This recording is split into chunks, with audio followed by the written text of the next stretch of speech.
Hello dear student, welcome to online class subject geography. हाँ तो बच्चों, हमारी 11वीं क्लास की ज्योग्राफी में जिसका नाम है भौतिक भूगोल के मूल सिद्धांत, जिसमें हमारा 6वां चैप्टर चल रहा था भू आकृतिक प्रक्रियाएं, और उसमें हमने बृहद संचलन मास मूवमेंट्स के बारे में बता दिया था और उसकी सक्रियता के कई कारकों के बारे में बता दिया था। और उसके बाद में बृहद संचलन के 2 प्रकार हैं, मंद संचलन और तीव्र संचलन, और उसी में आज हम बात करेंगे पहले संचलन की, मंद संचलन। तो देखिए बच्चों, स्लो मूवमेंट बोलते हैं इसको इंग्लिश में। मंद विरूपण, विरूपण का मतलब होता है किसी भी रूप का विकृत होना।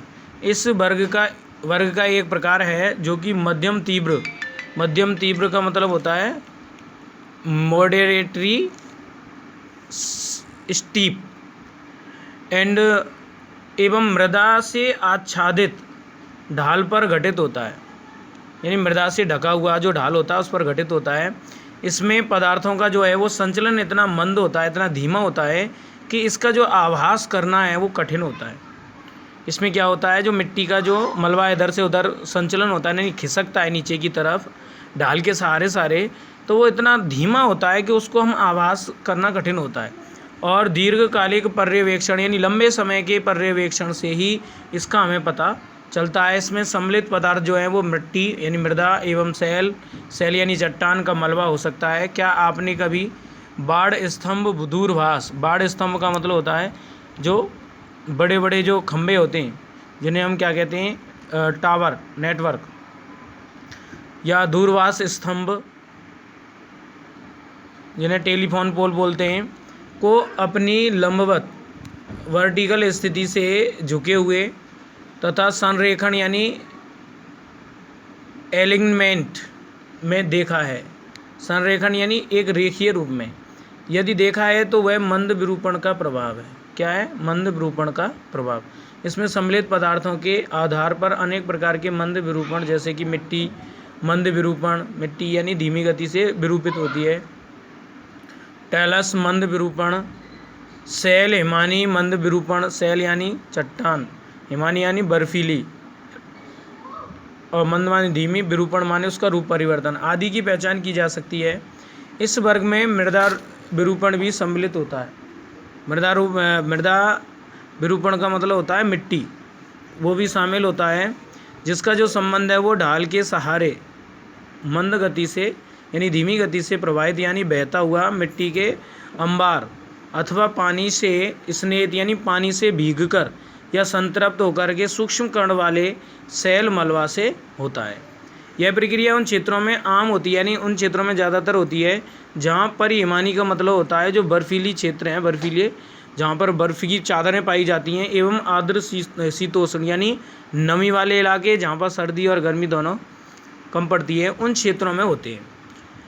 ये जहाँ पर गहराई तक हिमकृत मैदान का सतही पिघलाव होता है। कहने का मतलब बच्चों यही है कि जो बर्फीले क्षेत्र हैं, जिस गहराई तक उनका पिघलना होता है वहाँ तक ये हिमकृत मैदान इसमें सम्मिलित होते हैं, तथा वहाँ लंबी लगातार वर्षा होती है, यानी काफ़ी समय तक वर्षा होती है। जब ऊपरी भाग जो है वो संतृप्त यानी पानी से संतृप्त हो जाता है, एवं जब निम्न भाग यानी निचला भाग जल के लिए अप्रवेश्य का मतलब होता है जिसमें जल प्रवेश नहीं हो, तो ऊपरी भागों में क्या होता है, जल का प्रवाह होता है। बच्चों ये तो था आपका मंद संचलन। अब अगली बात जो अगला टॉपिक है हमारा वो है तीव्र संचलन, रैपिड मूवमेंट्स। तीव्र संचलन यानी मंद गति से अधिक तीव्र गति से होने वाला संचलन। देखिए ये संचलन ज़्यादातर क्या है, आर्द्र यानी नमी युक्त, जहाँ वर्षा ज़्यादा होती है ऐसी जलवायु प्रदेशों में निम्न से लेकर तीव्र ढालों पर घटित होता है, यानी कम से कम ढाल से लेकर के अधिक ढाल वाले क्षेत्रों पर घटित होता है। संतृप्त चिकनी मिट्टी या गादी, गादी का मतलब होता है जो मिट्टी की गाद होती है वो नदियों की तली में जमा होती है, वह धरातल पदार्थों का निम्न अंशों वाली वेदिकाओं, वेदिकाओं का मतलब होता है बहुत सारी क्या कहते हैं, परतें, और वेदिकाओं का मतलब ये होता है प्रोफाइल्स जिसे बोलते हैं हम, या पहाड़ी ढालों, जो पहाड़ों के ढाल हैं उनके सहारे निम्नानुमुख का मतलब होता है नीचे की तरफ संचलन प्रवाह, मृदा प्रवाह का मतलब होता है मिट्टी का प्रवाह कहलाता है। यानी कहने का मतलब यही है, मिट्टी का आर्द्र प्रदेशों में निम्न ढाल से उच्च ढाल पर होने वाला जो संचलन होता है थोड़ा सा तीव्र होता है, लेकिन वो मिट्टी का प्रवाह होता है, इसलिए उसे मिट्टी का प्रवाह कहते हैं।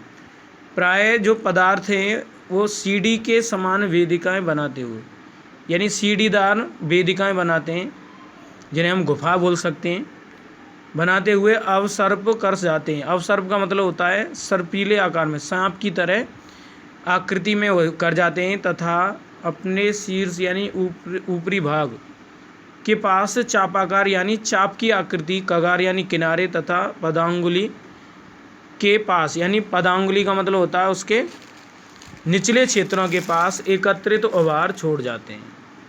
उभार यानी ऊंचा स्थान छोड़ जाते हैं। जब ढाल तीव्रतर होते हैं, यानी ढाल अधिक तीव्र यानी अधिक सीधा होता है, तो आधार सेल विशेषकर कोमल सॉफ्ट परतदार सेल जैसी सेल या गहराई से अपक्षयित आग्नेय सेल भी ढाल के नीचे क्या हो जाती है, स्खलित हो जाती है। स्खलित का मतलब होती है, कहने का मतलब खिसक जाती है।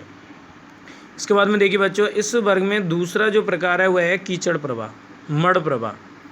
वनस्पति आवरण के अभाव एवं भारी वर्षा के कारण, यानी अधिक वर्षा के कारण अपक्षयित यानी जो टूटा हुआ पदार्थों के एक मोटे संस्तर यानी परत जल से क्या हो जाती है, संतृप्त हो जाते हैं एवं धीरे धीरे अथवा तीव्रता से निश्चित वाहिकाओं के सहारे नीचे की ओर प्रवाहित होने लगते हैं।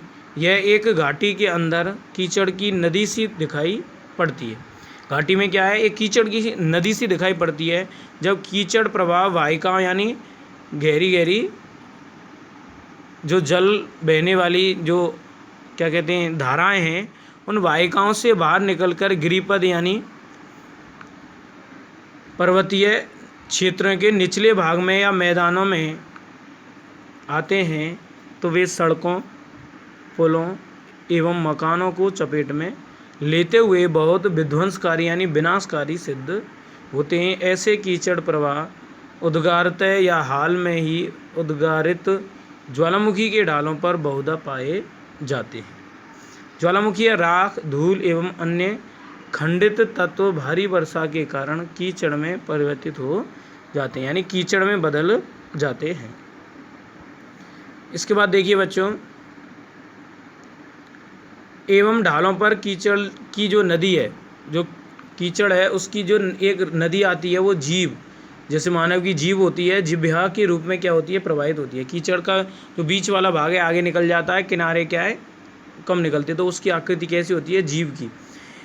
इसमें मानव अधिवासियों को सबसे ज़्यादा नुकसान पहुंचता है, यानी हानि पहुंचती है। इस प्रकार के संचलन में क्या होता है, तीसरा जो प्रकार है वो है मलबा अवधाव, मलबे का संचलन होना। वनस्पति आवरण युक्त, यानी जिस पर वनस्पति का आवरण है या उससे वंचित आर्द्र प्रदेश या वनस्पति नहीं है, ऐसे आर्द्र प्रदेशों की विशेषता है। यह तीव्र ढालों पर संकीर्ण पथ यानी सक्रिय रास्तों के रूप में घटित होता है। मलबा अवधाव यानी मलबे का बहना कीचड़ प्रवाह से बहुत तीव्रतर होता है, कीचड़ से अधिक तीव्र होता है इसका बहाव, तथा हिम अवधाव के समान होता है, बर्फ़ के समान होता है, जैसे बर्फ़ खिसकती है। दक्षिण अमेरिका के जो एंडीज पर्वत हैं और उत्तरी अमेरिका के रॉकीज पर्वत हैं, उनमें ऐसे ही ज्वालामुखी हैं जिनसे पिछले दशक में क्या हुआ, उद्गार हुआ, यानी लावा निकला, तथा उनके चारों ओर उद्गार की अवधि में तथा उद्गार के बाद बहुत विनाशकारी क्या हुआ, कीचड़ प्रवाह हुआ।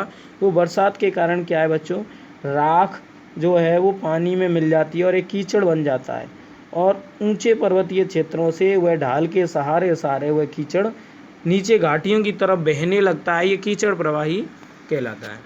इसके बाद में बच्चों अब आता है भूस्खलन, जिसे लैंडस्लाइड्स बोलते हैं। भूस्खलन का मतलब होता है भूमि का अचानक से निचले भागों की ओर खिसकना, या उच्च पर्वतीय क्षेत्र या उच्च ढाल वाले क्षेत्र ऊपरी क्षेत्रों का निम्न क्षेत्रों की तरफ बहना। तो देखिए, भूस्खलन अपेक्षाकृत तीव्र एवं अवगम्य संचलन है। इसमें स्खलित यानी टूटे हुए होने वाले पदार्थ अपेक्षित कैसे होते हैं, शुष्क होते हैं।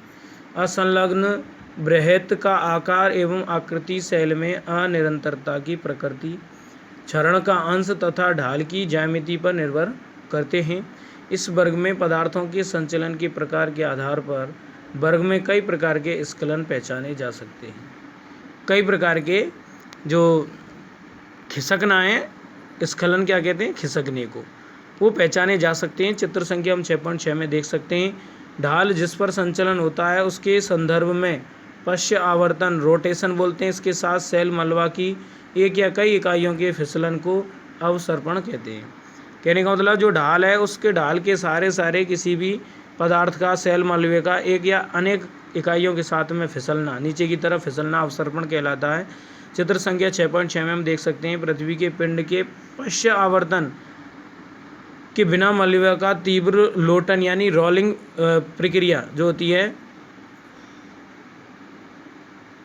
तो देखिए बच्चों, हम देख सकते हैं इसमें भारत नेपाल सीमा है जो उत्तर प्रदेश में शारदा नदी के निकट शिवालिक हिमालय है, वो श्रृंखला में भूस्खलन होता है। तो इस तरीके से ये नीचे की तरफ ये भूमि का खिसकना, मलबे का खिसकना होता है। इसके बाद देखिए,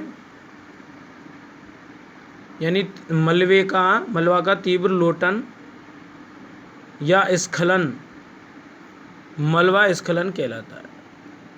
क्या कहलाता है? मलबे का स्खलन कहलाता है। मलबा स्खलन में खड़े ढाल, वर्टिकल खड़े या प्रलंबी फलक, फेस से मिट्टी मलबा का प्राय स्वतंत्र पतन होता है। संस्तर जोड़ या भ्रंश के नीचे पृथक शैल बृहत के स्खलन को शैल स्खलन कहते हैं। कहने का मतलब जो संस्तर जोड़ या भ्रंश के नीचे जो पृथक यानी अलग से शैल जो होती हैं उनका बृहद स्खलन यानी उनका अचानक से नीचे की ओर खिसकना शैल स्खलन कहलाता है। तीव्र ढालों पर शैल स्खलन बहुत तीव्र एवं विध्वंसक होता है। जो अधिक तीव्र ढाल होते हैं उनमें शैल अचानक से बहुत तीव्र गति से खिसकती हैं नीचे की तरफ और विध्वंसकारी होती हैं। चित्र संख्या 6.7 तीव्र ढाल पर भूस्खलन की खरोंचों को दर्शाता है। तीव्र नति संस्तर तल, नति यानी झुका हुआ क्षेत्र, तल जैसे अनिरंतरताओं के सहारे स्खलन एक समतलीय जो पथ है यानी रास्ता के रूप में घटित होता है। किसी तीव्र ढाल के सहारे शैल खंडों का ढाल से दूरी रखते हुए स्वतंत्र रूप से गिरना शैल पतन कहलाता है। शैल पतन शैलों के फलक के उथले संस्तर से होता है जो इसे शैल स्खलन जिसमें पदार्थ पर्याप्त गहराई तक प्रवाहित होते हैं उससे अलग करता है। इसके बाद देखिए बच्चों, बृहद क्षरण और बृहद संचलन। क्षरण का मतलब होता है बहुत अधिक मात्रा में किसी भी चट्टान का टूटना, और बृहद संचलन का मतलब होता है किसी भी शैल चट्टान का अधिक मात्रा में संचलनी खिसकाव। में से आपके अनुसार कौन सी शब्दावली अधिक उपयुक्त है एवं क्यों, यह हम आपको सोच करके बताना है। और क्यों मृदा सर्पण, जो मृदा सर्पीले आकार में होती है, उसको तीव्र प्रवाह संचलन के अंतर्गत सम्मिलित किया जा सकता है। ऐसा क्यों हो सकता है या क्यों नहीं? अगर ऐसा नहीं है तो कारण बताइए। इसके बाद में देखिए बच्चों, ये एक हमारे भारत के बारे में बताया गया है कि हमारे देश में भारत में मलबा अवदाव, इन मलबे का नीचे की तरफ खिसकना और भूमि का खिसकना हिमालय में प्राय घटित होते रहते हैं। ये हिमालय में होते हैं, इसके अनेक कारण हैं। पहला है हिमालय विवर्तनिक दृष्टिकोण से सक्रिय है। यह अधिकांशतः परतदार शैलों एवं असंगठित, परतदार यानी परतीली और असंगठित का मतलब होता है जो टूटी फूटी हैं, एवं अर्धसंगठित यानी आधी जुड़ी हुई आधी टूटी हुई पदार्थों से बना हुआ है। इसकी ढाल मध्यम न होकर के तीव्र है। हिमालय की तुलना में तमिलनाडु, कर्नाटक एवं केरल की सीमा बनाता हुआ नीलगिरी एवं पश्चिमी तट के किनारे पश्चिमी घाट अपेक्षाकृत जो है वो विवर्तनिक दृष्टि से अधिक स्थायी है। यानी जो पश्चिमी क्षेत्र है हमारा, दक्षिणी क्षेत्र जो है जहाँ नीलगिरी और पश्चिमी घाट है, वहाँ पर हमारे भारत में विवर्तनिक दृष्टिकोण से जो चट्टानें पाई जाती हैं वो स्थायी और बहुत कठोर हैं। परंतु अब भी इन पहाड़ियों में क्या होता है, मलबा अवदाव, मलबे का नीचे की ओर खिसकना एवं भूस्खलन भूमि का नीचे की ओर खिसकना होते रहते हैं। यद्यपि उनकी जो बारंबारता उतनी नहीं है जितनी कि हिमालय में, यानी भूस्खलन सबसे ज़्यादा हिमालय में होता है,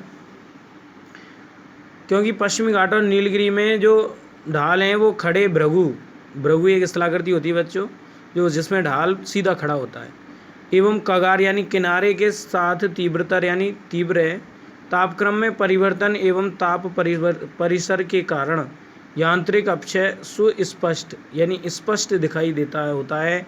यहाँ लघु अवधि में अधिक वर्षा होती है। लघु अवधि में क्या होती है? अधिक वर्षा होती है। अंततः इन स्थानों में भूस्खलन एवं मलबा अवदाब के साथ प्राय सीधे शैल पतन होता है।